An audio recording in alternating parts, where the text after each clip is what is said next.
We'll be starting in 1 minute.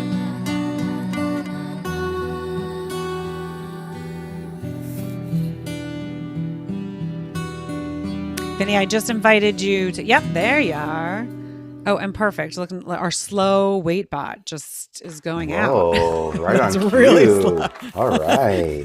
I know my voice is I'm all down here now. I'm all yeah, I like it. Register. I like it with that music that kind of it totally took the scene. I love it. So welcome to your next stop live here on Fireside. I am Juliette Hahn, and I am so excited to bring my next guest, Vinnie Potestivo. Did I say it right? Yes, nailed it. All right, I've been practicing. So welcome everyone, whether you're on LinkedIn, which I see a ton of people there. Hello. If you're on YouTube Live, if you're on Twitch Live, or if you're here live on Fireside, I see Seth and I see other people in there, Lily in the audience, and I can't see the other ones because I am blind this far. That's what happens when you turn 49. But everyone else, I can't see their faces. I could see those two faces. Welcome. And this is going to be fun. I can't wait to Oh my gosh, I can already so relate. By the way, I also recently had to get glasses. I'm 45, and what a blessing to be able to see life through someone else's perspective. Now I can finally see if my podcast font is too small, if my face is too big. So I take my glasses on and off, and it's giving me a second vision into the stuff I'm creating. So it's a good way to spin it, right?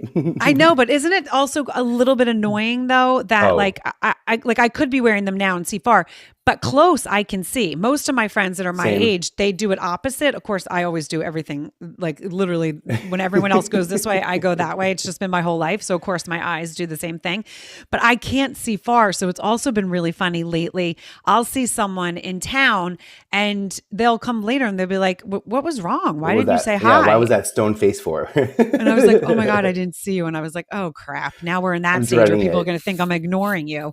And then lenses and glasses make life a little too HD, right? If right. You're wearing, oh my gosh. I'm in the same exact part of life right now, I think. Okay. Well, I love that. The struggle is real.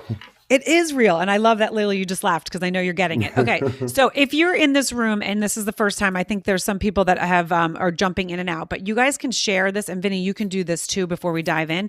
Yeah. Those two little lines at the bottom, you can do broadcast to the world and you can share that to your LinkedIn. It won't be the video, but people can click and literally come and listen.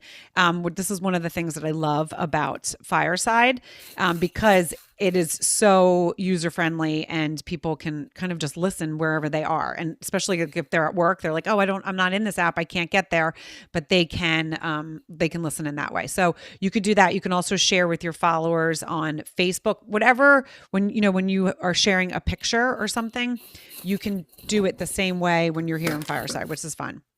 So I'm sharing, I'm broadcasting to the world. Okay, good. And yes, and we're live right now on LinkedIn, our video, which is I always love that because people are always like, oh my God, you go across the whole entire banner, which I think is funny when you're in LinkedIn. Okay, so I am excited. I know we met on Podmatch which is really Yeah. fun. I know Alex, he is doing some really great things over there on Podmatch. And we connected, I think we did like our 15-minute, which I always do when someone reaches out and says, hey, I think we're a match. I will do like that whole, let me see if we're a match. And then the second you and I got on talking, we were like, blah, blah, blah, blah, blah, blah. I mean, we had some fun. So I am excited to dive into this and take us through, because you are 45, but you've lived, I feel like, 15 lives. Other people's lives. Yeah, absolutely true. Literally. Yeah, I could talk about that. Yeah. So please tell us a little bit about you and kind of, I would love to know like where you grew up, if you went to university, like what path you took to then become, this media advisor. And I know, you did stuff on MTV back in the days that I was back in the days watching MTV, which I love. Yeah, I'm currently a media advisor. I help creators get discovered. I help businesses get discovered, and I do it on media.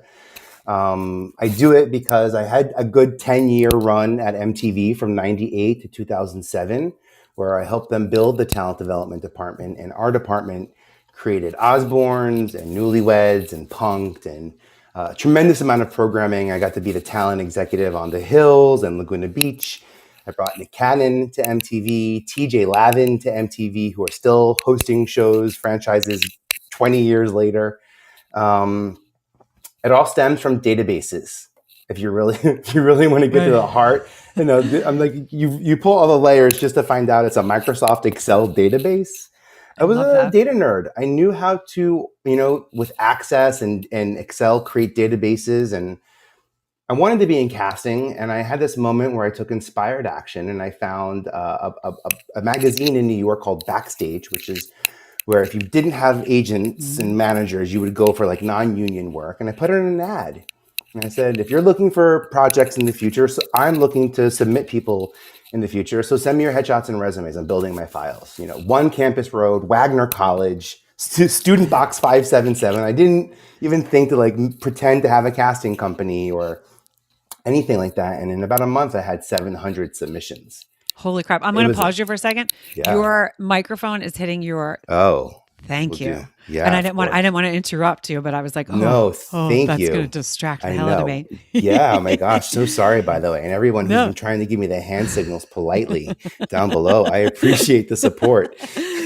So funny. But I love that you did that. And I think that, so many people have dreams and they don't go for it. I mean, the fact that you were like, I'm just going to throw out and see, throw spaghetti on the wall, like people say, and see what sticks.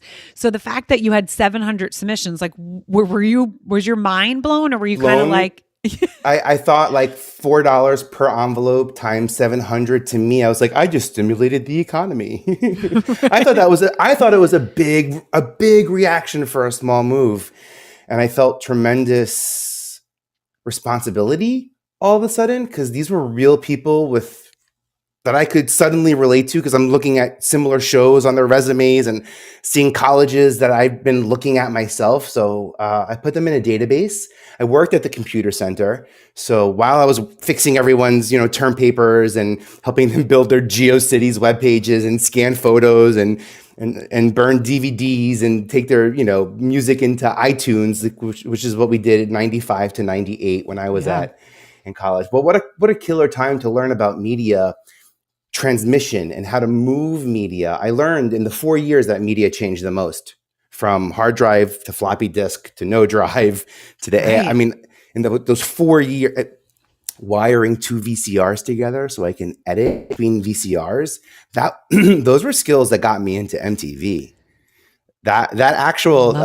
When it came time for me to get hired, I remember being like, and I can edit with two VCRs, and they were like, you don't have to go to the edit bay and spend thousands of dollars. Like, you can audition people and then just edit them from your chair. And I was like, it's gonna be a little like, you're gonna lose some quality, unfortunately, but you make up for it and the performance of the people. People we were auditioning, the VJs and the Mandy Moores and Jessica Simpsons of the world that we were working with at MTV. But it was this database, and I started reaching out to people, and I would be in the computer center and I would see the opportunities for them and I would send it to them. And then one day there was this casting notice I saw, and it said, I'm an MTV casting director, 45th and Broadway, shooting live, Whitney Houston, come to Times Square, we need you. It worked for me. I grabbed 3 friends. We went. I got picked in the audience to ask a question to Whitney Houston. Oh my God, I What was love it that. like recording with Mariah Carey on the Prince of Egypt soundtrack? My big TV moment. And when she came out, and the stage manager says, "That's the guy. He's going to ask the question. Here's the question." And she's like, "I'm not answering that question." Oh my God. Crazy? I'm not answering that question. No. And I was like, my TV dreams. This is my moment. And I turned to the casting director who had been practicing with me on the microphone, and I said, "Thanks for the experience. I in front of my friends, I look great. So this was a killer day for me. And if you ever need more bodies, because I know you put this like casting call out in distress, I got this like database of 700 people in the area who are looking for." And he was like, "What? Like a database and 700?" And I realized that I had these like technical skills that helped creatives, fixing people's Microsoft Word documents and term papers, all that font work and spacing and manipulation of the page so it felt a certain way. That became reality TV show pitch sheets and casting sheets. Like that's what Laguna Beach looked like on paper before everyone got to see it, out in the world. And right. a cool experience to get there. And very cool. And the thing that is like fascinates me, because I know like when we touched base, we like touched on a little bit what you did. I mean, that was like, I was watching all that stuff. Like Yes. we were the same, we're the same age. Like we were right there. I was loving that and really being like, oh, this is so fun. I lived in New York City. I remember Backstage Magazine. I mean, I was in advertising. Oh, yeah. So I wasn't doing an acting stuff, but I always loved to look through that because I would be like, let's just see, this is fun. I like to like dream of things or see things. And, so I would love to know, you had this database skill, right? You were like teaching yourself how to do this, but what do you think gave you that kind of confidence? Were you always like confident to be like, I'm just going to go for it? Or do you think it was something that you learned as a kid? I mean, did you have things in your childhood that kind of helped you kind of get a little bit resilient and get that grit? So, 2-part answer. To answer the question of what made me feel confident to move forward doing what I'm doing was those 700 people that responded. That's right. That's the universe confirming, giving me a big thumbs up prior 100. to social media where this cosmic energy wasn't around. So I had to trust 700 responses. To me, that was way bigger a response than I could have. I thought 15, 20 people max. You know what I mean? Like, because I think I'm so small, and I think my impact in this world could be so small, by the way. So that's like the mentality there. I think that I became a creative communicator and found I'm a very creative resolver. I love that. If you tell me what's 2 plus 2 in my head, I'm like 2 eggs plus 2 eggs is 4 eggs, which becomes 4 chickens, which, I have this like piece, this fantasy piece in my mind. Some of that, unfortunately, stems from coping mechanisms turned superpowers. As I'm the oldest of 4 growing up as a kid, and my parents are divorced, in and out of rehab. I learned to put other people's goals before mine. I learned to minimize my wants and desires so I can minimize my frustrations and losses and disappointments. We move around a lot, which makes it hard to meet friends. So I quickly learned how to make friends quickly because like sometimes it would just be Thursday night basketball at the youth center, and we're only going to have this Thursday because of how they would ship us around. I didn't want to just play basketball with random people. I really like knowing who's around me. I feel empowered by those people around. I feel funnier when I'm with comedians. I feel like I can sing. At MTV, I'd be walking around singing like I'm like Nick Lachey. Like I miss my boy band moment. With Jeffrey Ross, like the comedians, I think I really take on these like pieces, and I think that's what made me want to be in casting, because and then specifically what attracted me to MTV was the high output creators like Mandy Moore and Beyonce and Jessica Simpson. No one was asking them for content. They created it and served it the way we now understand how to do this podcast, this creator economy that we live in, where we have the ability to create content and get it out there. It wasn't the case back then. And I loved output. I loved television and how it could move from place to place, but really it was about the people. For me, that's the part that I was fascinating with the most. But I think if some of those superpowers come in as a kid, putting people first, being a people pleaser, I had to internalize my emotions, which results in me over explaining my emotions, and I run on a little bit long sometimes because I don't. There's a built-in pleasing part of me that wants to make sure that everyone receives, what's out there, but I overdo it because of, so I'm aware of it, and I surround myself with fantastic editors, fantastic designers. Like I know where my mind can take us, but I know I need the finesse of experts, and I think somewhere between high school and college, I was told I wasn't a good writer, and that really stuck with me. And when I got to MTV, and at first it was put Mandy Moore on MTV. I got to cast Beyonce in her first film, Carmen, a Hip Hopper. So it was really figuring out new ways to work with talent and casting the VJs. And it was Will.i.am was at a taping once and was like, how come like I'm the number one video and I got 3 minutes in the show, and he's a new VJ and he's got 30 minutes on the show. He's like, what would it take to host a show? And everyone kind of looked at me, and I was like, oh, that's a cool idea. You would do that? Like, I think people would think you would never. I know who to make a phone call, and that was Will. Will was really the first person that broke that seal, and then we looked around who we had already: Mandy Moore, Good Charlotte, and that became like a model for us to work with talent. And I became obsessed with talent development because they were high output creators, And I think that's so cool. And I always ask the question about the kid thing. And sometimes, people get a little uncomfortable, especially if it's like, it wasn't the best. But we do really learn things in our childhood. We tell each other, tell ourselves stories, good or bad. And one of the things that I love that you said, how you kind of input things, I see everything in pictures. So like if someone says a tree, I see a tree. I don't see the word tree. I see like the actual tree. So that actually helps me in the creator world because I do see in pictures. So I see things a little different, which I think is a really big positive. Like if you just think the same way as everyone else. So I love that you're aware of that. I'm aware of it. I don't think I was aware of it for a long time until, and I don't even remember where it kind of came up. And they were like, do you see the word tree or a tree? And I was like, I don't see the word tree. I see a tree. Or if someone tells me a title of a book, I'll see the title very visually. So people will a lot of times come to me for those kind of ideas because I am very, very visual. I think that stems a little bit from my dyslexia, but it's one of my superpowers. It's one of the things that I love the most is I can really create things in my mind because I think a little different. So I love that you had that and you also went with it. You saw the talent that you had and were like, okay. That's what I had. But the 700 do or die, it felt like. Right. Well, especially when you're in New York City. And I mean, I've just actually yesterday had an interview with a woman that was Broadway. She's a performer. And we actually were talking about Backstage magazine. So I love that this has come up twice. I was like, oh my God, I loved that magazine. Even though I didn't do anything by the way. I haven't been out of it since October 1998. I haven't been out of that. I love that. That's so cool. And it's just like the Village Voice like those things in the city were such iconic city things that really, when we lived in New York City, because where do you live now? Are you still in the city? I'm in Brooklyn, but I'm from Staten Island. And you're right. It was like a few kiosks in Times Square had it because there was like the Drama Bookstore and there was a couple of places that had distribution. I knew at Wagner College, I had easy access to it, and for some reason, they didn't mail it to us back then. You couldn't get there was no mail, mail. So I just felt like I had access to something that I should be sharing. Like and also I was getting paid at the computer center, which was like $10 an hour versus if I was like another on-campus job, which would have been $7.25. So I felt like I was already winning because I kind of was in a tech job.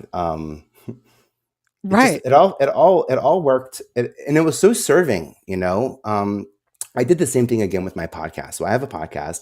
It's called I Have a Podcast. I go back and I talk to all the Mandy Moore, Jamie Lynn Sigler, TJ Lavin, Danielle Fisher. I go back and talk to everyone that I worked with 20 years ago. I want to show you, probably with the same 14 people every year, how much we've experienced together. So it's not about like who I know, but like what we've experienced. I think that might be unique about this podcast. Cool. But I don't get to meet new people like this and put them on my podcast like you, Juliet. So I created ihaveapodcast.com so I could write a featured article about you. And I know as podcasters, like articles about us are few and far between. A lot of listicles that include our podcast names. But like when it comes to getting discovered and needing visibility on not just Google, but Bing and that universe, I saw this missing place. So I created a forum and I help people get featured articles, and it's working. And I got a couple of hundred blogs now pulling my RSS. So I feel like I'm discovering talent, and I've built this community around exploring and discovering. And then I go, well, my podcast is called I Have a Podcast. How come I don't like write articles on my I Have a Podcast? Like, why? Like, Right. and again, it was this idea of I felt called to create something that I was capable of creating, the responsibility in that, leveraging it in a unique way that I know how to leverage it, by giving you credit, by helping you get discovered. I'm networking with you, and that's my way of adding value. And as I work with other podcasters to collaborate on their episodes, and we expand this universe with our episodes, I'm built to support those episodes. To me, that was important, having that ecosystem, and all of that stemmed from seeing a unique thing that I felt called that I can do with databases, getting people to fill out forms. That's hard, man. That is hard. Even a 3-question form, and it's all about them. You know what I mean? So, but I did it with casting notices on Real Housewives of New Jersey and Millionaire Matchmaker and all the crazy shows that I got to reach out to hundreds, if not thousands, of people. And I like helping independent voices who own their IP be empowered as creators, because what we can do in owning our IP and owning our podcasts and newsletters and blogs and our voice and our likeness and owning that data, there's a lot that's coming our way. The ability for podcasts and narrowcasts like this to go broadcast, it's there. And I also believe the future of 2023 is everyone is a podcast directory. Like Walgreens is I want to listen to, are you kidding? I would listen to some beauty podcast on Walgreens if I'm looking for, I'm 45. You know, right, what I'm looking for, a little hyaluronic something, walk me through the process, right, get me in the store and get me with the voice I trust. I can see a lot of brands adopting that. Airlines, Bravo, MT. I can see all of these brands tapping into podcasting because we're amplifiers.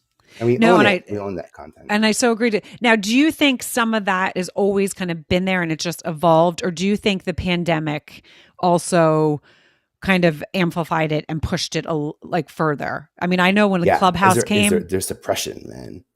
Right. Who's telling us 50,000 podcasts? Oh, there's too many podcasts. Says who? TV people? Probably TV people, more so than film people. And I love y'all TV people. I'm TV people, so don't get me wrong, but TV is about retention. TV is a small media sector in the advertising industry. Podcasting is in the content industry.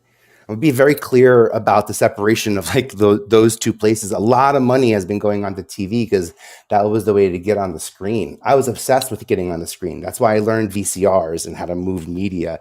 Anything, how some kids, they wanted to have a radio show, so they would literally just broadcast it from their garage, one listener. It was the act of doing it, right? I wanted to be on TV. I don't care how I get there. Put me on VCR and push play. I'm happy to, be in the room. Right. I was happy to be in the room. And so, I think that, I think that the technology is there. Look, with broadcast TV, we all know that we get a different, so if we're watching the Today Show from 7 to 9 in the morning, we know that we also get our local segments and our local news. So we're getting hit every 10 minutes with local news, which is based on where we're living, and then also the weather, which is to say that why couldn't we be able to target geographically specific podcast and be able to narrowcast, stream this information? It's about moving content through media. If you own the content, you'll be able to move it through media. My podcast is I Have a Podcast. I don't put ads in my podcast, but I Have a Podcast and I have a radio show called I Have a Podcast on Radio, courtesy, by the way, of Josh Carey. If he has this awesome product called Radio Ready that is gets podcasters right on radio. It's where there's already guaranteed ears. There's already an existing signal and an existing cadence of audience. And so you're not trying to create something out of nothing. There's already a tune-in factor or a morning drive factor that's going to get you in front of these people. So I leverage my podcast in audio, and then I could put some ads there. I have a podcast on TV, courtesy Bespoke TV, which gets me on Cox, Comcast, Verizon, Game Station PlayStation, Right. Game Station. You see where I'm thinking? I use my short list of shopping, and Right. and about a half dozen AVODs. And I put advertising on there, but I want my podcast to be pure. But because I own that IP, I'm able to have these partnerships with these media platforms that allow me to distribute, and I don't rely on social media for amplification. Right, which is really smart. Now, do you think when you started the podcast, so like anyone that's listening that's like, wait, okay, that's an interesting idea. Because when I started it, I've had people reach out, be like, hey, I have this network or I have this. And there's times where I'm like, oh, I think everyone's trying to steal stuff. Like I get like a Mm-hmm. little nervous, like, Mm-hmm. you give this and then all of a sudden everything's taken. So I've like done a little research and I'm like, it's not the time. It's not the time. I always feel like things happen for a reason at the time that they're supposed to. Did you have that already kind of thought that that's the plan you were going to do with the podcast, or did it kind of evolve naturally? It evolved natural. So both. I call my podcast. I have a podcast. I'm clunky intentionally because I'm trying to be intentional. So Mhm. I'm actually signaling to everyone that I worked with in the past what I have. To be really Right. honest, and that's how some of my bigger clients have come through because they also want podcasts. They see that I have one. They know what we've done in the past. So now we're able to Right. move that on. I sought a relationship with Bespoke TV, and I'm an advisor for the network, and I sit on the board of advisors now because I wanted to have output to the Gen Alpha audience. So it's very 18 to 24 female, and it's just I love. I grew up programming for MTV. Right. Youth culture is like the seed of humanity, by the way. So if I can keep my messages in front of them and stay in touch and let them connect and continue to educate me, all the better. So I created and because I'm in talent development, I bring in relationships to that network. I know what that deal structure looks like. You have a 100% ownership over IP, and we've been able to really grow that brand out really nicely. And with radio, it's just a time buy, to be really honest. So I own my IP. It's a 27-minute show, and whatever commercials or information I want to put, how many call to actions or how much of my interview I want to put in, it's up to me. And I might even just find that one episode that works well and then just stick with that one 27-minute show and tour the nation and keep hitting Right. communities and then geo-targeting them maybe in social media with a call to action for listening to the radio or something like that. Because I'll know what network they're listening to. Which is smart. And I mean, the thing is that, again, you've lived this, so you've learned kind of like what works, but you also are not afraid of being like, let me test this, let me test that. And I think Oh that's yeah. one of the things that's really cool about you, because there's I'm people, open to outcome. right. And so that is going to be my, like, kind of my next question for you. And I think you kind of answered it in your upbringing, but there's so many people out there that really are scared of failure. Like, I mean, Hmm. they won't try things because they're afraid of, like, okay, what if, whether it's a financial failure, whether it's just a personal failure, whatever it is. And I always say, I'm not like scared of failing because I'm dyslexic. School was hard. I failed so many Yeah. times in school. I would just brush myself off and be like, okay, what's the next thing? I need to tackle this different. I am not scared of it. I always feel like I'm going to learn something if I fail. Like, it's okay, that wasn't the path I was supposed to take today, but here's what I learned. And let me then pivot that and go this way. What gave you, do you think, that kind of, I'm going to try all these things and not be super Hmm. scared of failure? I mean, to me, it seems like you're not. You might be like, oh my God, no, I am. And it takes me a long time to do these things. So I would love a little bit of insight in there. I think I have confidence in judging. I want to use the word magnetism and opportunity. I don't know how to get there, but like I have confidence in that. I have confidence in my ability to see the best and the worst in people. And by the way, sometimes it's really fun to watch you do something that you're great at. Sometimes it's really fun to watch you do something you're horrible at. Like Yeah, Jessica Simpson in totally. the kitchen, chicken tuna of the sea. We can connect to these moments, a lot of the Osbournes Yeah. moments, we can connect to these moments where they're just so human and revealing. I think the thing MTV did right back then was give us 30 minutes. It gave us the space for storytelling. I think that's something I'm good at equally as well, as creating space. I know where to jump into a project, oftentimes because I don't believe in project starts if there is no intention for a project finish. A lot of the media projects I work on were franchises are 20, 30, 40 seasons now deep. I look for that sustainability piece. I trust in my sort of empath ability to take inventory of the skills you have, the people around you, and the assets you have to figure out what you need best to be successful. And I'm pretty realistic about, outcomes, and I'm very open to outcomes. I think I really like what the universe has in store for me. Sometimes it's, some people are better storytellers than me. I just got to be honest. I'm a story shaper. I'm a character developer, by the way. Stories change, if you ask me. I love that. Facts don't change. Character names don't change, but the story changes based on the audience, the narrator, the interviewer. I can tell you about Thelma and Louise, and we all have a different version of Thelma and Louise in our life, or David and Goliath, you know what I mean? These characters that stand the test of time. So I don't know. There's just trust. There's an inherent trust in the process. And how would I say it? It could be very nonlinear. So I think some of it is understanding how our actions impact the reactions of, our goals.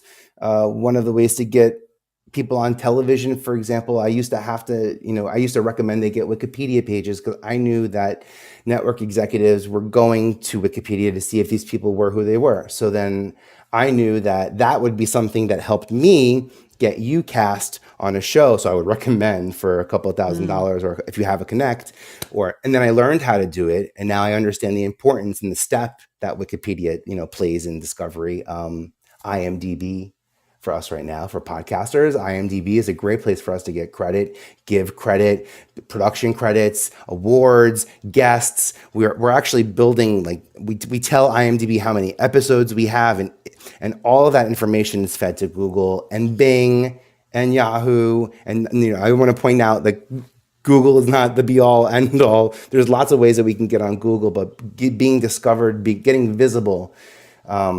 That IMDb hack right now for podcasters, it creates a lot of link backs, a lot of presence, a lot of data that pushes back to you and your podcast and your websites if it's set up that way. And it's free, by the way. You don't need IMDb Pro or any type of special access to it. It's just all about IP, and I have all the step-by-step information if anyone's looking for it. I can support later. Right, and this will be all in the show notes. And again, you can go follow when I queue up when this goes out on on my podcast and all the podcast players on your next stop. I always do a queue in, tell people where to follow you and all that. Super. So that will be, I know you guys are listening and be like, oh, we already knew that. I cringe at that part. Right. Stay focused. If you're going to go anywhere, now would be a good time to leave a 5-star review for Juliet. How about that? Join me in the 5 stars if you really want to know how I feel, because I will be there. Search for me, find me, connect with me. I love that. Well, but I love all these tips because it is just so natural, and it really is, when you think about it, it's really kind of logical. And I think a lot of times people make things a little bit more difficult than they need to, and the way you just kind of laid that out, it's like, yeah, that totally makes sense. But it's not something we think about. It's from experience. As a TV booker, if I'm looking for experts, I go to regional shows, national shows, local shows. There's a reason why we say start local before you go national and you go big, because we want to find you, prove that you've done live, not just, pre-tapes, and that, you can do it, because we don't want to get it wrong either. It's a point of discovery that really is just awesome. And awards, I feel that way about awards, No one tapped Beyonce on the shoulder and said, here are your 9 Grammy nominations you deserve. She applied. She paid thousands of dollars for every name on every category, for every submission that went in. Oscars, Emmys, Tonys. I'm lucky. I won my first Emmy last year, because I realized I didn't apply. The number one reason why I didn't win an Emmy, I didn't apply. And they didn't give casting directors Emmys when I was doing my thing in TV, but whatever. Right. Now that's amazing. And I realized I was like, I am the reason why I don't have an Emmy. And Emmys, they're an award that leaves my, industry and spans multiple industries. So you might hear reality TV and some of the names he said and say, "Eek, Maron, what another one of these?" But like, I built a talent development department. I help people stand out and win awards. And I won that award from this seat in my guest bedroom in my home. Like, that's, if that isn't humbling enough to realize how much power, we have to overcome, those things that hold us back. I need to collaborate with people. That gets me out of my shell. That's one way that removes fear of doing it, is like, we're going to do it together. And more likely than not, I'm going to involve a lot of people in doing this. And I take the responsibility of being a cheerleader and a community leader and a steward to the cause, but the actions now become group actions. And I don't take credit for the win, so I'm not going to take blame for the losses, I feel like. Yeah. And I think a lot of people don't think about that. When you always hear like, surround yourself with smarter people, surround yourself with people that uplift you and stuff. It's also really important to be able to do the collaborations and network with people and be like, okay, you're kind of in the same industry. I have this idea or this thought. Hey, let's talk, because of those little tidbits that not everyone thinks of. So I love that you just highlighted that, because that's one of the things. I have like 3 people in my life that every week we kind of touch base, that we're like, okay, let's kind of unfold. What are you thinking next? Where do you want to be, in 6 months? What are you doing here? And we collaborate. And sometimes the things that we talk about and we start building kind of get legs of its own and take off. Others kind of, started something that was really exciting, but then kind of went dead in the water. But it wasn't a waste of time, because there was an outcome that we needed to see. And I love that you kind of brought up the universe, because I do, whether people that are listening believe in the universe or God, there is a path. And I truly believe that we all have paths. And, your 700, list, that was a huge sign. Okay, this is kind of what you need to think about. You could have taken that list and just be like, oh, how fun, and put it on a shelf, right? And done nothing with it. And then the universe or God maybe would have had to yell at you a little bit, no, go get that list, go get that list. And sometimes people are not aware of those little slight cues.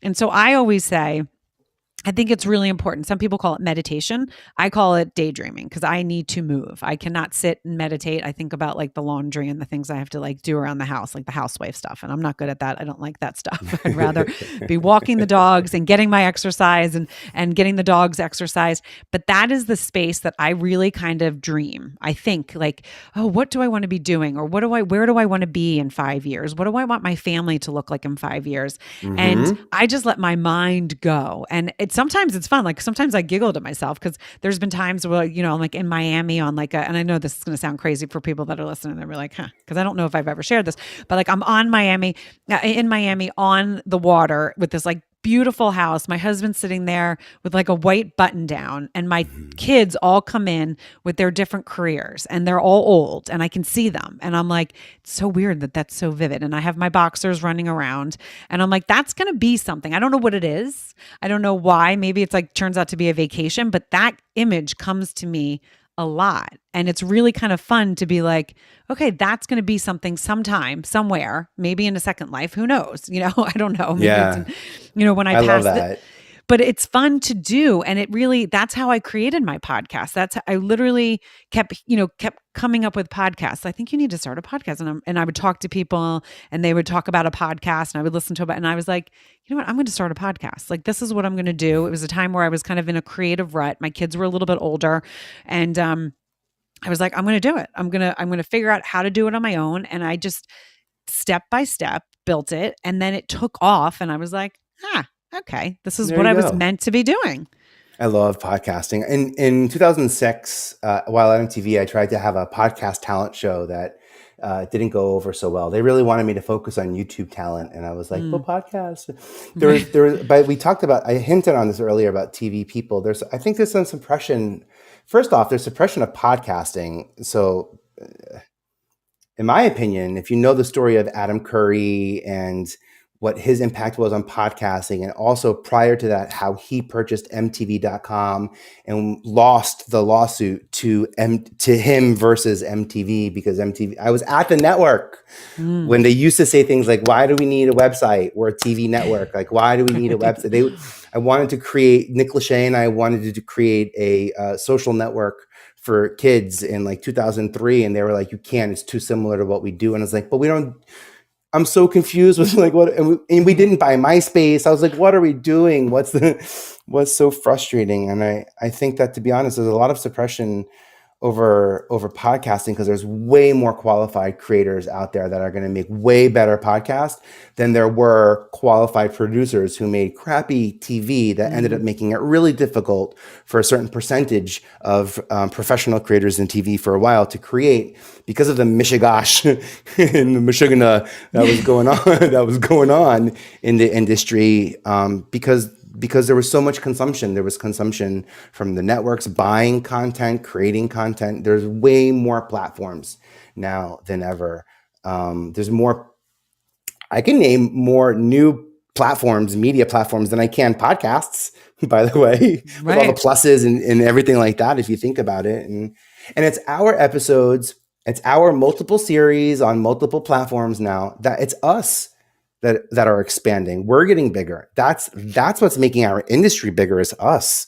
It's not growing at a rate faster than us. We are the alchemy that is. No one owns podcasting. And I love, by the way, that podcasting is like the most articulate and forward-thinking communicators of every industry. I've never worked in a media platform, except for in social media, but in a very different way, where in a media platform like podcasting, where I meet the best of the best, or the best of the worst, but they're still great articulative, communicators, from science and technology and accounting and arts, and like all of the different ways that podcasting fractures, those economies.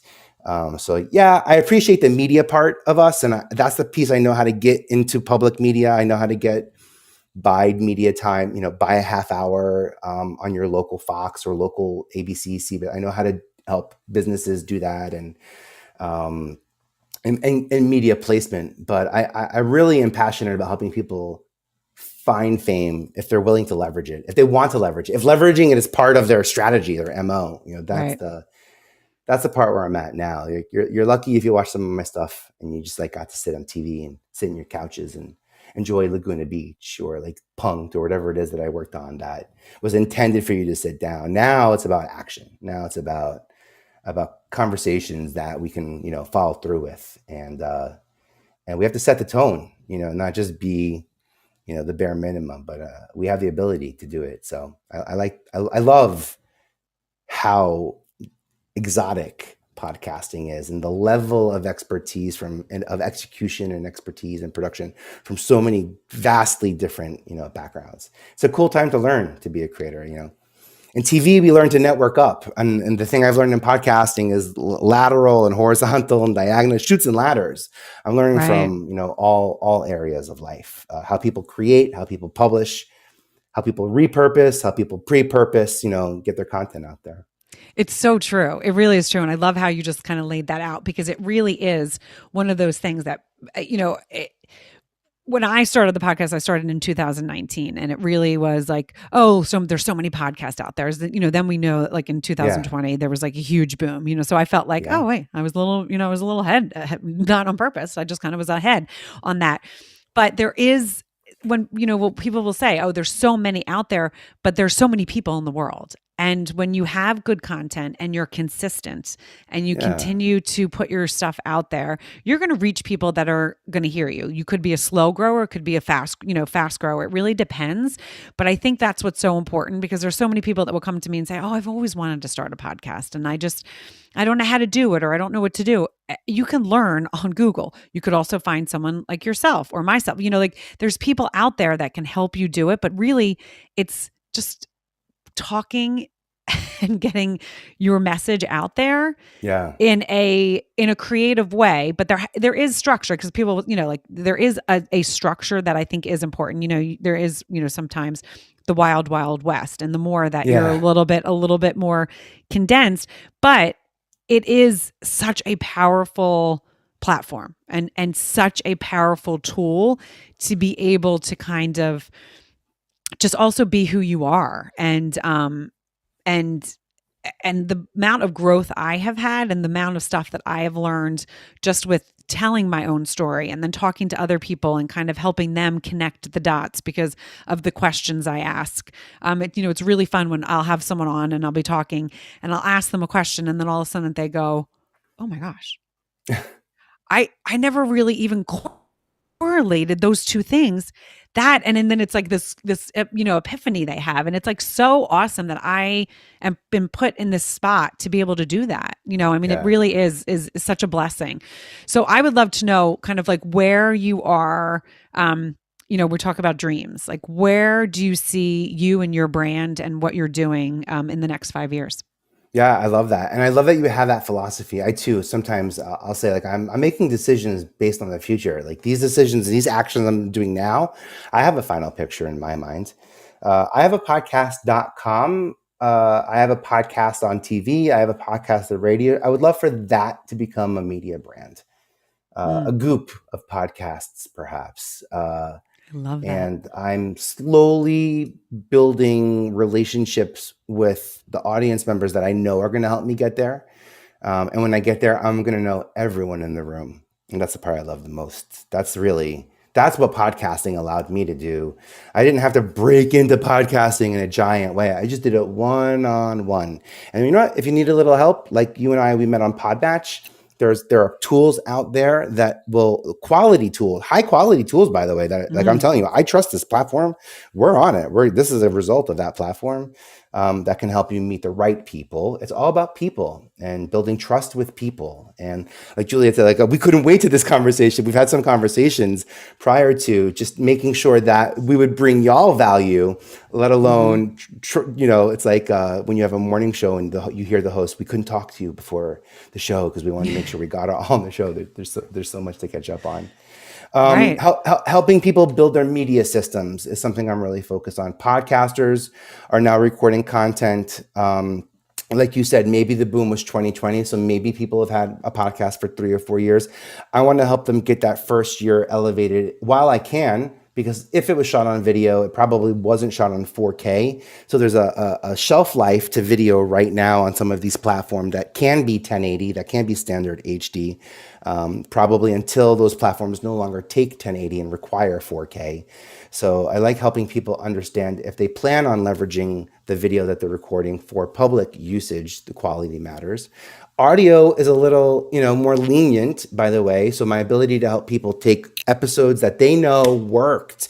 Maybe you have like one episode that did like 10,000 and everything else is like 100. Like we're lucky. Every once in a while, we get that one random episode that had reach. Maybe that's the episode that you take and invest on radio and get it out there, because you have your I call it my 700, but you have your 700, thumbs up Right. out there in the world. Make sure that you're prepared to scale what you're creating. We say the word evergreen, and evergreen kind of means don't say anything timely. It kind of means that more so than make sure this is relevant forever.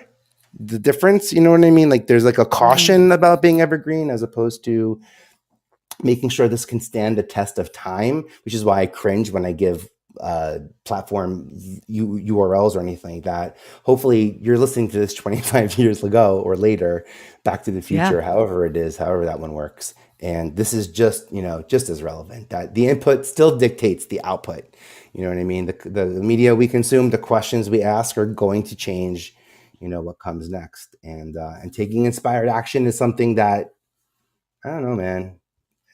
I agree with you. I don't know if people believe in the universe or God, but I was taught this at church. When you ask a higher power for that information, when they give you that information, there's going to be a journey attached to it. And Yes. my journey after getting that database was At Fox News, I became an audience producer and I toured the country with my database.